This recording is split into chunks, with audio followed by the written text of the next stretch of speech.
मम बाबाको एनिभर्सरी हो अनि आज चाहिँ मैले पकाउनु पनि पर्ने छ। त्यही भएर म चाहिँ जाँदैछु है त बिहान माथि। C you. अनि फ्रेस पनि भएन, म भर्खरै उठेँ, बहिनीलाई कलेज पनि जानु पनि तार्दैछु।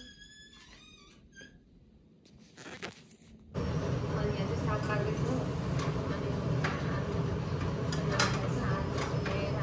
One eternity later. फाइनली खाना पाक्यो। यो चाहिँ दाल, साग अनि सोयाबिन अनि खाना अनि अन्डाको भुर्जी। म चाहिँ केक लिन निस्किरहेको छु।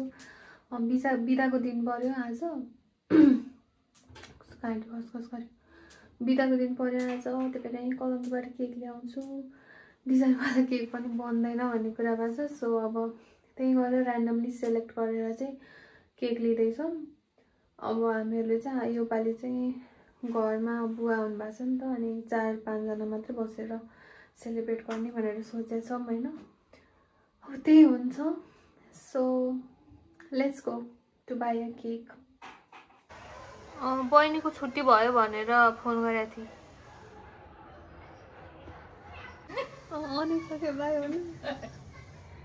म चाहिँ फाइनली केक पसलमा पुगेँ अनि अब छान्ने भनेर कुन हेरिरहेको थिएँ। ठुलोवाला केकहरू चाहिँ मन परिरहेको थियो मलाई, त्यो सानो चाहिँ उतैवाला मात्रै मन परेको थियो।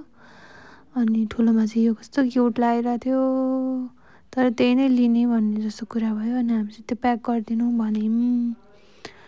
अनि अब चाहिँ निस्किने अनि घर जाने भन्ने कुरा भइरहेको थियो। अनि म पेमेन्ट गरेर निस्केँ अनि हामीले पानीपुरी खायौँ।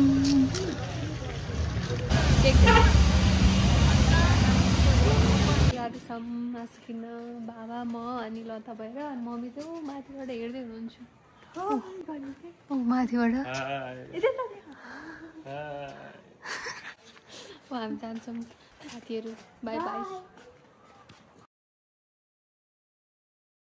म चाहिँ फुरुङ फुरुङ पर्दै मासु लिएर आउँदैछु। अनि हामीहरू चाहिँ अब तरकारी पनि किन्ने भनेर प्याज र टमाटर किन्न लागिरहेछौँ।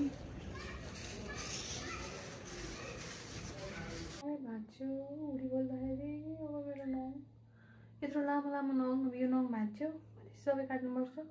सबै नङ सानो हुनेवाला छ गाइस।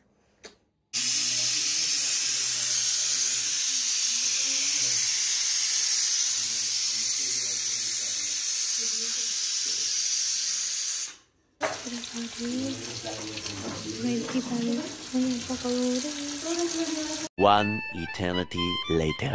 मम्मी चाहिँ रेडी भइसक्नु भयो यसरी। अब चाहिँ मम्मीलाई म लगेर जाँदैछु। एकछिन रोक्नु न,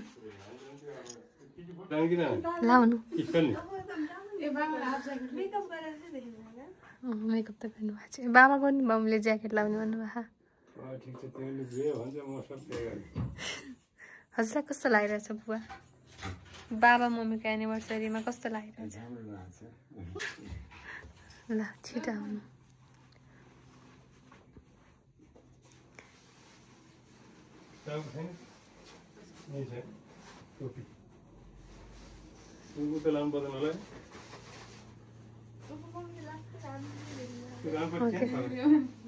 केक नि ठुलै ल्याउनु पर्ने रहेछ है।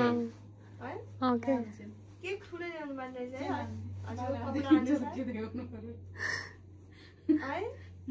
केक ठुलै ल्याउनु पर्ने रहेछ कपडा अनुसार त। होइन राम्रो देखिन्छ नि त। लाउनु बस्नु नि त।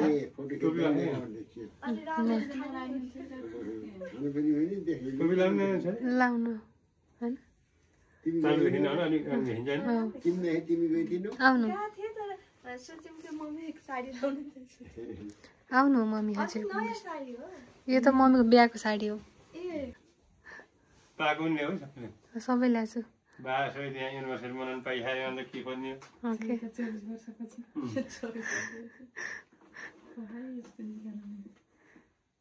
बुवा त योपालि बाबाको बर्थडेमा पनि हुनुभयो, एनिभर्सरीमा नि हुनुभयो। रोक्नु है।